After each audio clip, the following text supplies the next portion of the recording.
All right, thank you.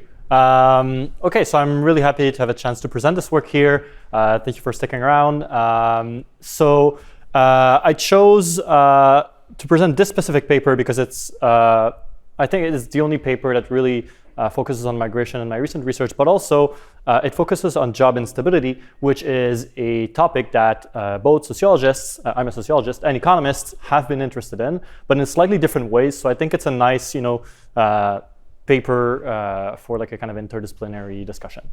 Okay, I'm focusing on the UK here. I'll tell you a little bit about why I'm working with the UK Labour Force Survey and not the Canadian Labour Force Survey. Short answer is there's no equivalent Canadian data, so for now that's all we have.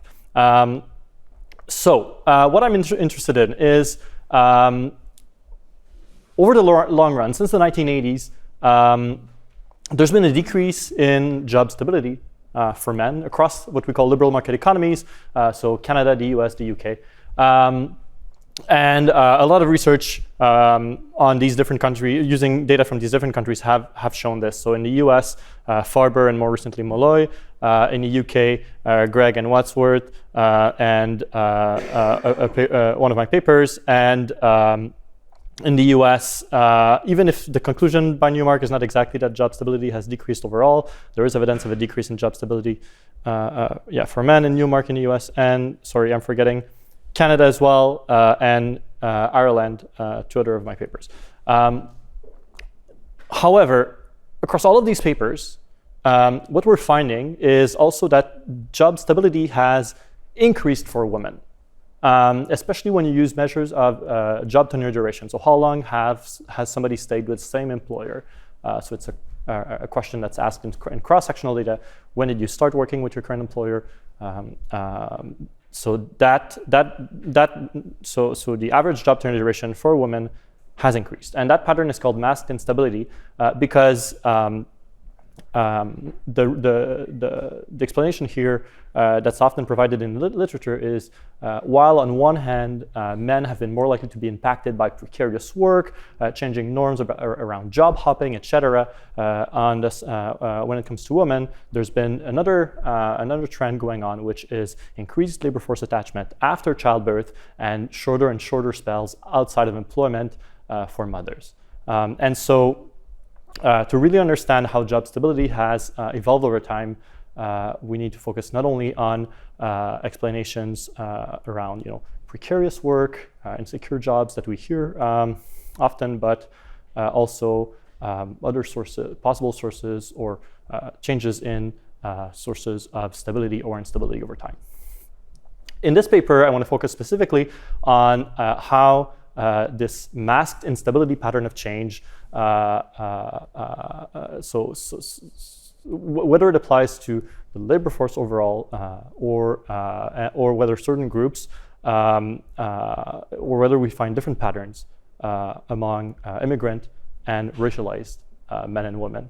The one reason why I want to focus on this difference between racialized and non-racialized workers and between immigrant and non-immigrants is that there's a lot of literature that has argued or documented how immigrants and racialized individuals are overrepresented in precarious employment, insecure work arrangements, and so we would expect that they may, and especially first-generation immigrant women and racialized women, and so we would expect here that perhaps the increase in job stability among women has not been uniform across groups of women based on immigration status and race. Yeah. I'm just a little confused about why it's called masked instability. Because maybe just to take a step back, this debate that emerged in the 80s and 90s about precarious work was kind of saying that we're facing a labor market where there is more insecurity, so more instability, and we would expect most people to be experiencing a decrease in job security, and that would translate into more instability in people's careers, right? But the evidence is in support of this perspective is found when we focus on trends for men, but for women there's an increase in instability, but it's an increase in stability. But the explanation is not that women are less impacted by precarious work, but more that there is another trend here, another social trend that is pushing job stability up for women. So it has less to do with these transformations, precarious work, non-standard work, job instability, but more about whether women interrupt employment and leave so spend some time outside of employment after childbirth, and so the more time you spend without a job, the less time you have to accumulate tenure, right? So that's kind of the explanation here. And so it's masking the trend that is kind of supportive of this argument that workers would be facing more and more insecurity, which would translate in greater and greater instability. All right, so what I'm asking here is very simple, is are racialized and immigrant men experiencing the same decrease in job stability as non-racialized and non-immigrant men? And same question, reverse question for women, are racialized and immigrant mothers specifically experiencing the same increase in job stability as white non-immigrant mothers? And I'm using the United Kingdom as a case study here. So I've already mentioned some of the context, especially related to the first point. But basically the literature that started to hypothesize that we should be seeing more and more instability in people's careers, so a growth in job instability, emerged in the 1980s and 1990s. And so in reaction to basically what was called at the time the rise of flexibilization. So going from an era where there were large firms with bureaucratic human resource practices who were producing cars, producing steel, chemicals, etc., who were vertically integrated with internal labor markets and providing a lot of in-house training, so wanted to train and retain their workers and structured, for example, their compensation practices around deferred compensation, so hiring people at wages below their productivity level, offering them training and job security, but offering defined benefits as part of their pensions, creating and offering job security, so creating incentives for workers to stick around, providing training. Whereas with technological change and the rise of international trade, more and more firms became interested in recruiting externally for a lot of positions instead of training internally. So it was a decrease in incentives to retain workers. And so that's kind of the first part of the explanation here, expecting firms to be less interested in retaining workers and at the same time using, for example, temporary employment contracts, so contracting out, etc. And so on the other hand, and that's a really important part, there's more of a literature that emerged more in organizational behavior and management that focused on the rise of career models, career strategies, focusing on inter-firm mobility as a career progression strategy. This literature was fairly prescriptive, saying, basically suggesting that workers should adopt this career model and seek to change jobs instead of just staying with a single firm where they would be employed for their whole lifetime. But the underlying message here is that as firms were becoming less and less interested in retaining workers, while workers had more and more incentives to move around, right? And so this this hypothesis about the rise of job instability is not just about workers being employed in more and more precarious jobs, but also about workers being more and more interested in moving around. And so, although in some disciplines at least, it's the job insecurity part that's received the most attention, there's some research that has shown that layoff rates haven't really changed over time in Canada, and so it's likely that the rising quit rate or inter-firm mobility that is more voluntary is also a very important part of this story here. So I just want to, put this point forward here just to make sure that I'm not only talking about job insecurity, but I'm also talking about possibly a rise in inter-firm mobility. Okay, another piece of context here in the literature, the masked instability argument. So basically, over the 1990s, there were a lot of papers, especially in the US, looking at whether job stability had decreased. So basically testing these hypotheses that we would be seeing greater rate of inter-firm mobility, but also greater rates of involuntary job losses. And it culminated with the special issue of the Journal of Labor Economics, where Newmark published one of his papers on the topic, but a bunch of other people published in between 1995 and 1999 in the Journal of Labor Economics on this topic. And the conclusion was that not much had changed, and it's so there were some fluctuations in job stability from the 80s to the early 1990s, but that wasn't enough to kind of conclude that job stability had really decreased. And it's really more recent papers focusing on this masked instability argument that emphasized that there were important changes for men, so significant decreases in job stability for men, and something else was happening for women was driven not necessarily by flexibilization, by greater incentives for voluntary inter-firm mobility, but also had to do with other social transformations, such as the greater attachment of women to employment after childbirth. Another thing recent papers emphasized is that trends in job stability are really sensitive to fluctuation in the age composition of the workforce, especially if you're focusing on job tenure. The more you age, the more likely you are to have accumulated long tenures. And so average job tenure as an indicator, if it's not age adjusted, is going to capture not necessarily just the impact of flexibilization and growing insecurity or higher rates of inter-firm mobility, but it's just going to capture population aging. So when we study job stability, it's really important to also have composition adjustments for population aging to make sure that we're not looking at trends that don't really capture what we are interested in, which is whether workers are facing more instability in their careers. All right, what I want to do here also, and that's a disclaimer, I'm putting it here, I want to avoid the strawman arguments. In that literature, people seem to be often debating against strawman.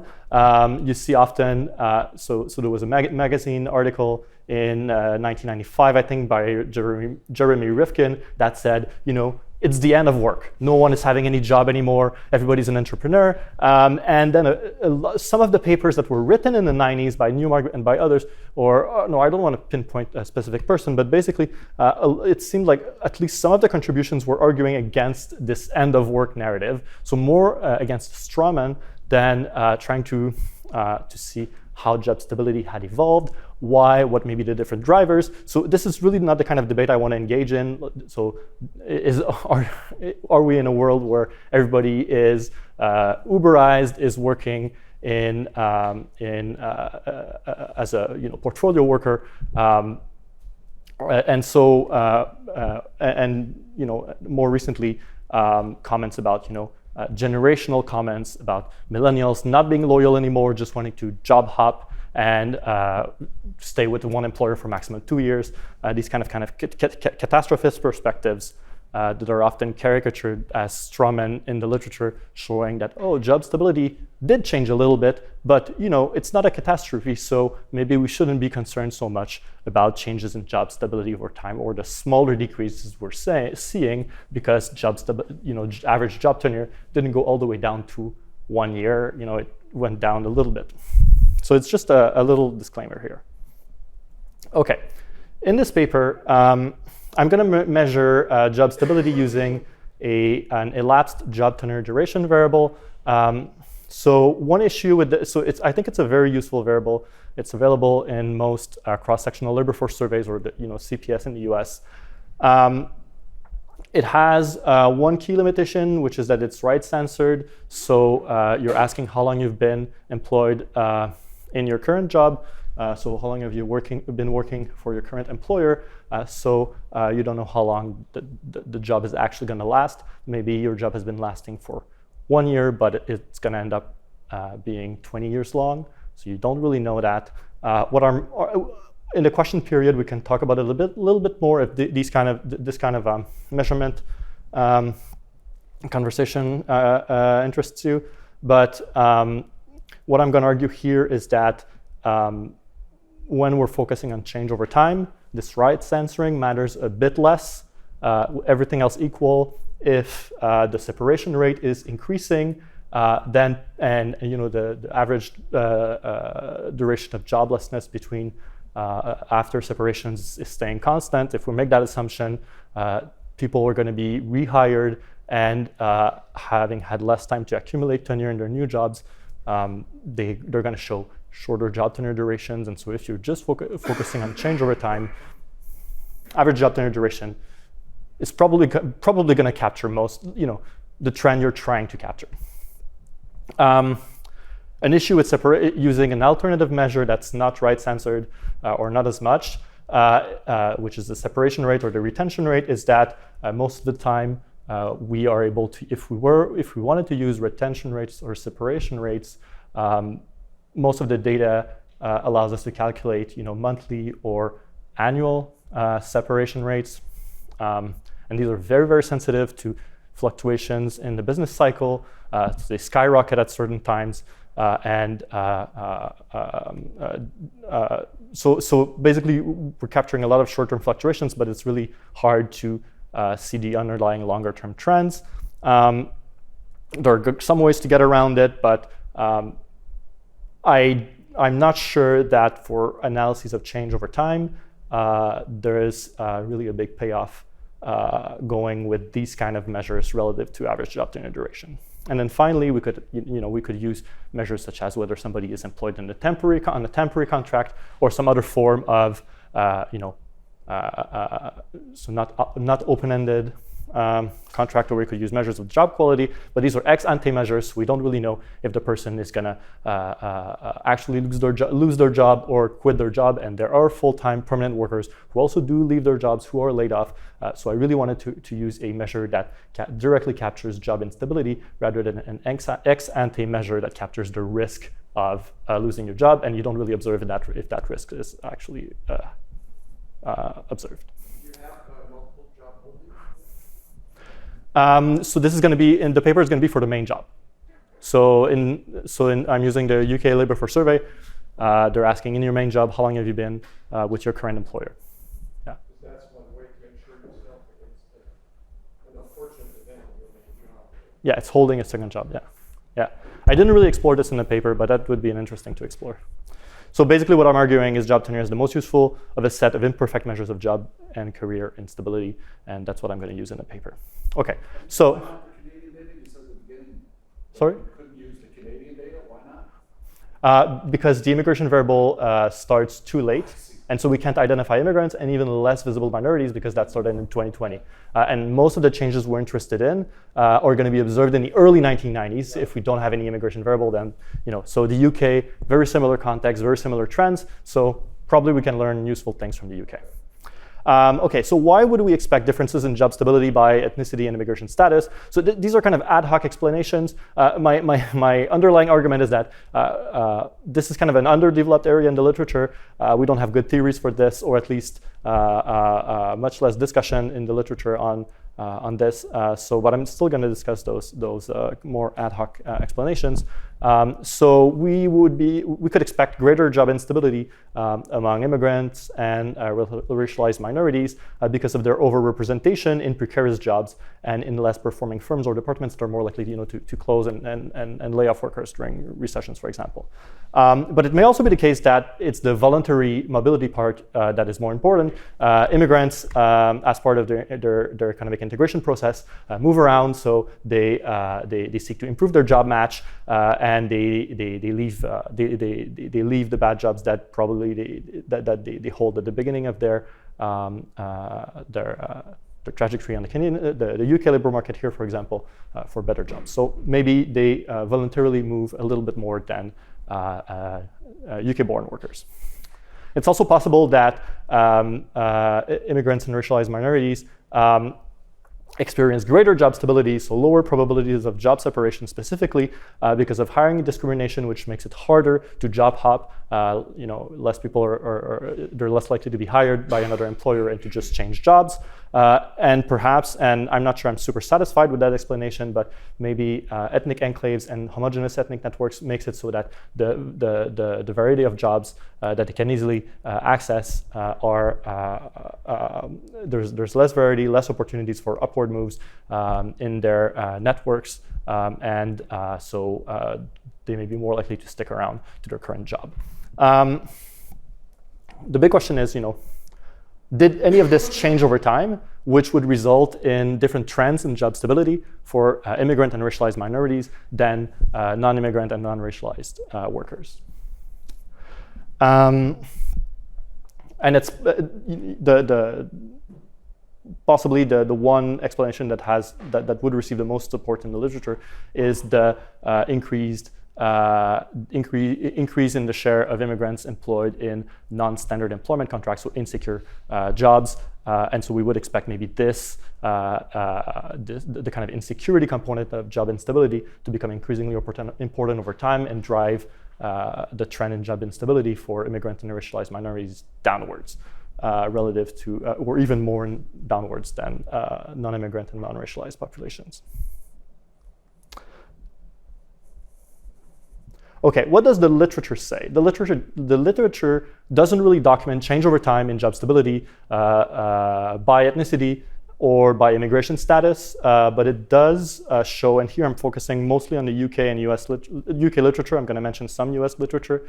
One study from 1998, using 1998 data, shows lower tenure for non-white workers, so putting all non-white workers together, immigrant and non-immigrant, and also higher rates of transitions from employment to non-employment and lower rates of exit from non-employment for immigrants in the UK again. Here, these are more recent studies that have consistent findings, especially non-white immigrants. So it seems that immigrants face higher risks of losing their jobs or experiencing a separation, and once they experience that separation, it takes them a longer amount of time before they can find a new job, and once you're jobless, you're not accumulating tenure, so both of these dynamics would result in shorter tenures for immigrants, and especially here, these were Black and South Asian immigrants in these papers that were that had those different probabilities of job transitions. The US literature, as far as I'm aware of, focused more on job transitions during recessions, and a lot of that literature focuses on transitions from employment to non-employment and unemployment to employment for Black workers during recessions, showing that similar to than in the UK, but here focusing mostly on a group that is where immigrants are not really represented or much less represented than let's say Black and South Asians in the UK. But finding reaching similar conclusions. There's one exception, which is the few studies that have looked at Hispanic workers, or a group where immigrants are more represented, find similarly high rates of transitions from employment to non-employment, but higher rates of exit from unemployment after recessions. So a few limitations here. These studies mostly focus on flows between employment and non-employment, but a lot of mobility, especially voluntary mobility, is inter-firm mobility, and so that's not really captured by these studies, although it may be an important part of the trend. And the transitions that are observed are over 1 year or less, so they're not really informative about the long-term stability of somebody's job. They're really focusing on shorter-term fluctuations that are related to recessions and recoveries. Okay, and there's no study of change over time that I'm aware of, except from the Newmark paper that studied that looked at the difference between white and Black workers, but didn't look at immigrants. So really in the U.S. context. Okay, the next question is: would job stability trends also vary between racialized and immigrant mothers and non-racialized and non-immigrant mothers? Here, again, Slightly ad hoc explanations, but I think these are plausible hypotheses here. So first of all, the literature that does argue that we're seeing a rise in precarious and insecure employment among racialized and immigrant workers also argues that it's specifically racialized and immigrant women that are overrepresented in insecure employment. And so we would expect not to find the same rise in job stability among racialized and immigrant women that we're finding among non-racialized, non-immigrant women. So no growth in job tenure, or weaker growth in job tenure for racialized and immigrant women.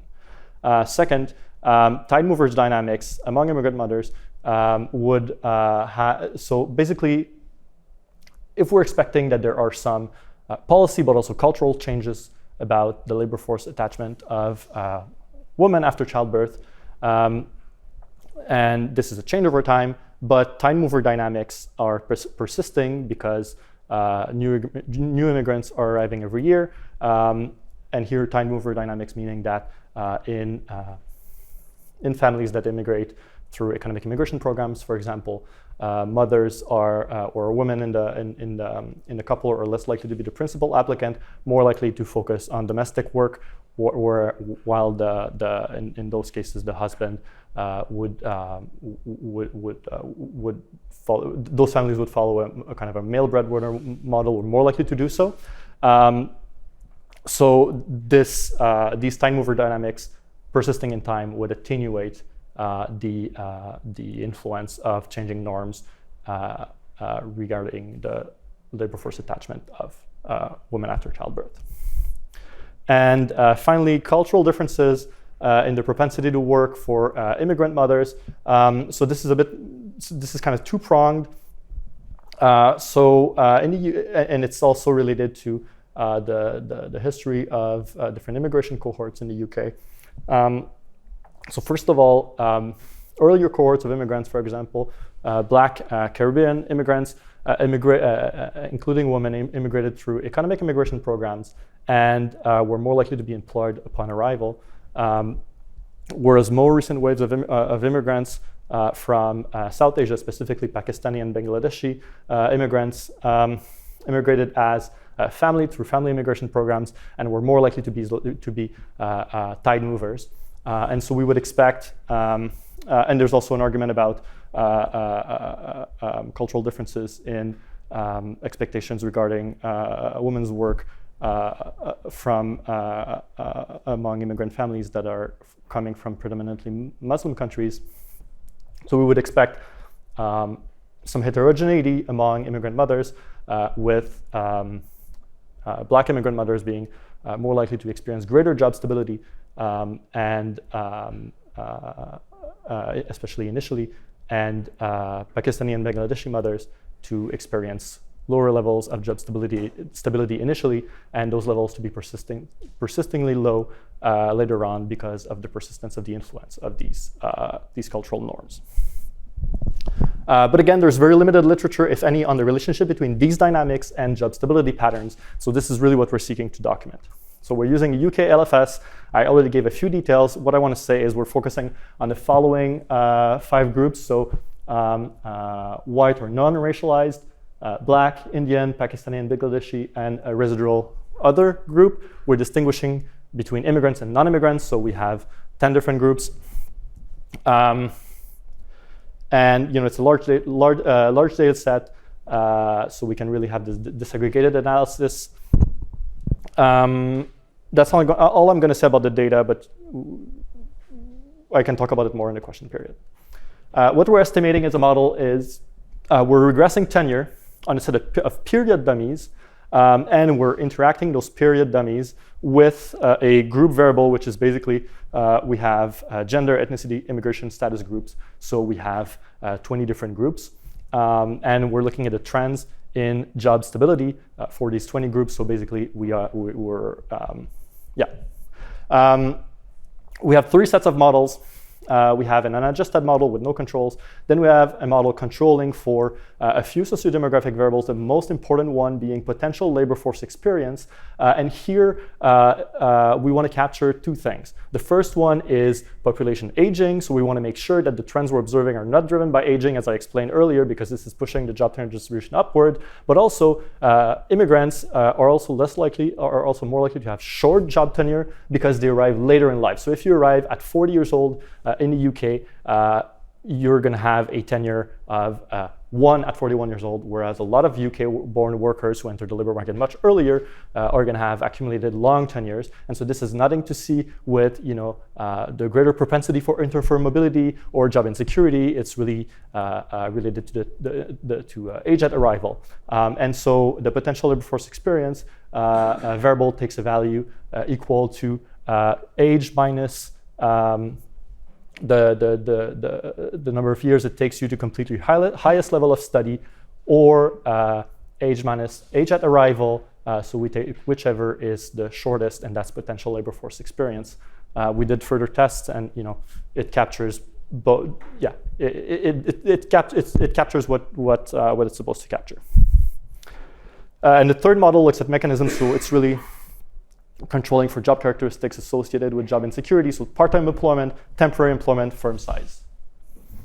Right, so, oh wow, this is not what it looked like. The resolution is really bad compared to what appears on this screen here. Okay, so I'm going to go through it very quickly. This is the share of workers from with different ethnicities. Over time, so we're really focusing on people who are employees, not self-employed, because self-employed workers don't have a tenure value. And what we're seeing is at the beginning of the period, Black, Indian, Bangladeshi, Pakistani, and other workers all were below 2% of employees, but the share of workers of racialized workers from all groups increased over time. The second graph here, okay, the resolution is better here, shows the share of each of these ethnic groups that is foreign-born. So what we are seeing is that among whites, the share of foreign-borns at the bottom increased over time, especially after 2004, when the EU expanded and then East European white immigrants came in greater numbers. And for all the other groups but Black workers, the share of foreign-born individuals decreased over time. So it's the rise of the second generation. And for Black workers, because we're shifting from Caribbean second generation Black individuals towards more recent Black immigrants from Africa, we're seeing a rise in foreign-born Black individuals in the UK starting in the 2000s. This is the share of workers in each ethnic group who are women. And so two notable trends, an increase in Pakistani and Bangladeshi women as a share of workers here in this group, and a higher share of women than men among Black employees. Okay, so now let's get to the regression results. First of all, this is the change in average job tenure for men. The black line is immigrants, and the other line is non-immigrants, starting in 1992 all the way to 2023.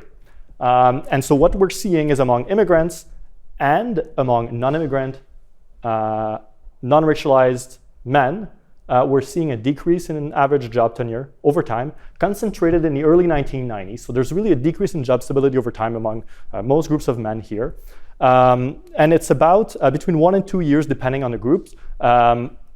Just to give you an idea, 30% of men in the UK have a job tenure duration below 5 years. So a decrease in 1 or 2 years of average job tenure, it's not negligible, right? Something is happening here. About 15% of men have a job tenure above 20 years. So a decrease in 1 or 2 years is meaningful, and it does change the job tenure distributions in substantial ways. What's not changing is the average job tenure duration of racialized non-immigrant men, except for black men who are not immigrants. The job tenure decreased for them. what we were asking then, these are the three models. So here we're only plotting the results for model 2 with the sociodemographic controls. And here, these are just the results from the three models. And what we're seeing, the kind of takeaway from this graph is our controls for job characteristics, so temporary work, firm size, part-time employment. So that's the line in blue relative to the line in, I'm colorblind, but it's the non-black line. That's the model 2. It does seem to account for part of the downward trend for black men. And here I'm focusing on black fathers. I didn't specify, but it's really fathers versus mothers. But not so. The difference between model 2 and model 3 for black men is not much. Is not larger than the difference between model 2 and model 3 for white men, and especially white non-immigrant men. So it doesn't seem like the rise in insecure forms of employment is accounting for more of the trend among black men than it does for white men. So that explanation about racialized workers being overrepresented in insecure jobs and this driving the trend for this group in job instability is not really verified by this, at least this simple test. For other groups, we don't really see a difference between model 2 and model 3. So for South Asians and other racialized and immigrant workers, we don't really see those controls driving anything. I'm not reporting those results here because there was nothing to report. Okay, one could ask, well, especially for the racialized non-immigrant men, maybe there's no change over time because they started off lower, and so they couldn't go even lower, right? So maybe they didn't have any different starting point. Maybe they had a different starting point, and that's kind of what we're seeing. So for these three groups where there was very little change, they started much lower in the job. Their average job tenure was much lower than here. The reference group is white non-immigrant fathers. And so basically what we're seeing here is the gap in average job tenure between, for each year, between white non-immigrant fathers and each of the groups here. For black immigrant men, the gap stayed stable over time because the trend was very similar to white non-immigrant men. Same for Indian and others, and Bangladeshi and Pakistani immigrants. And the other noteworthy point here is that black and Pakistani and Bangladeshi men, so maintain that gap in job stability with white non-immigrant men, whereas Indian immigrant and other immigrant men had no gaps throughout the whole period. Okay, now I'm just going to skip to the results for mothers just to make sure I don't go over time. For mothers, we're seeing my findings are fairly consistent with my hypotheses. So first of all, here in the lower middle, we're seeing the trends for white immigrant and non-immigrant mothers. There is a very strong increase in average job tenure for white non-immigrant mothers. Also an increase for white immigrant mothers that persists all the way to around 2012, and then kind of slightly reverses. For black mothers, both immigrant and non-immigrant, there's a downward trend, and it's statistically significant for black immigrant mothers. And for other groups, it's stable. So no change over time. These results do tell you that masked instability is a pattern found when we're talking about white men, white women, especially white immigrant men, non-immigrant men, and white non-immigrant women. Whereas we're not really seeing masked instability patterns in other racialized and immigrant groups. So is this because, and I just want to say that the trend for black immigrant and black non-immigrant women is almost completely accounted for by a rise in temporary part-time contracts and work in small firms. So controlling for this, we see no trend. Whoops.